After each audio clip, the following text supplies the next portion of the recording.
Assalamualaikum warahmatullahi wabarakatuh.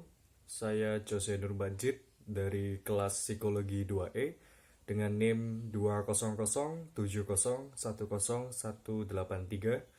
Di sini saya akan menjelaskan apa itu hambatan dan kesulitan belajar. Oke, yang pertama kita harus tahu apa itu definisi dari hambatan belajar. Hambatan belajar itu adalah sebuah peristiwa yang menyebabkan siswa itu menjadi terhambat dalam proses belajarnya. Ini dikarenakan ada faktor pengganggu dari dalam atau dari luar siswa tersebut.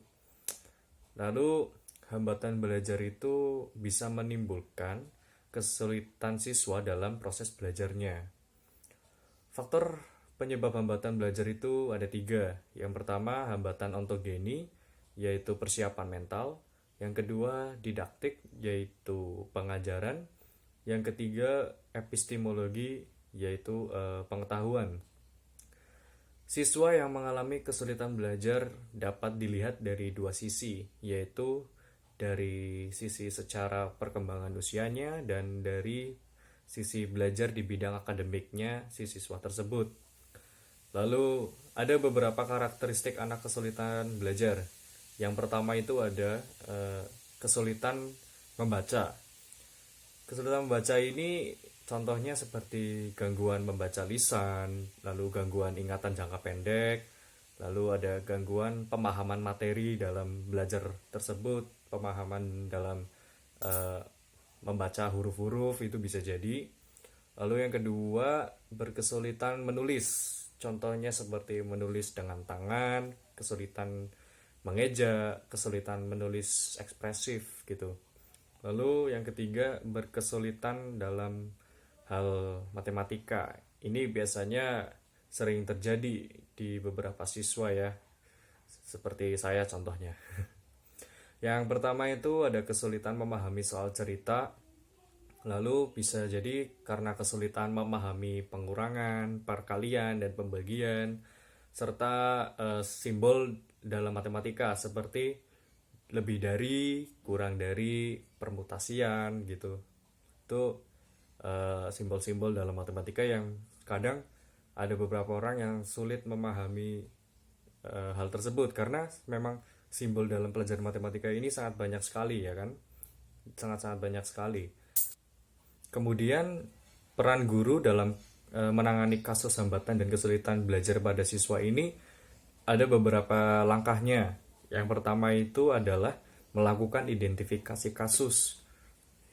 Ada kasus anak ini nilainya rendah terus nih setiap mendapat tugas, ulangan atau ujian gitu. Lalu setelah itu sudah tahu kasusnya, kita guru identifikasi masalahnya. Masalah apa yang terjadi? Kenapa dia bisa sampai nilainya rendah terus gitu? Ditanya, misalnya sudah tahu, oh ternyata dia ini takut dengan pelajaran matematika gitu. Itu adalah masalah yang serius nih. Kenapa bisa sampai takut matematika gitu kan? Nah, sudah tahu, baru identifikasi faktor penyebabnya. Kenapa bisa sampai dia takut dengan pelajaran matematika tersebut? Dan ternyata dia memiliki gangguan disleksia pada dirinya. Itu kan salah satu penyakit yang membuat jadi susah membaca, mengeja. Jadi misalnya ada pemahaman soal cerita pun dia kurang memahami gitu. Lalu setelah sudah tahu penyebabnya, lakukan prognosis, yaitu perkiraan bantuan apa yang cocok untuk siswa tersebut. Karena tidak semua jenis bantuan itu cocok untuk didapatkan siswa tersebut gitu. Jadi kita perlu melakukan prognosis gitu kan. Lalu selanjutnya kita lakukan referral, guru melakukan referral atau alih tangan kasus. Yang terakhir adalah bentuk tindakan yang dilakukan untuk membantu siswa tersebut.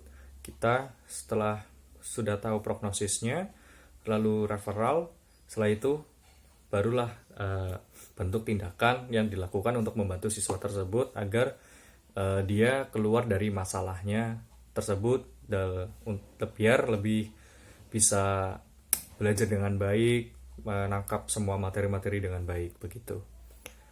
Mungkin itu saja yang bisa saya sampaikan, kurang lebihnya mohon maaf. Saya terima kasih. Wassalamualaikum warahmatullahi wabarakatuh.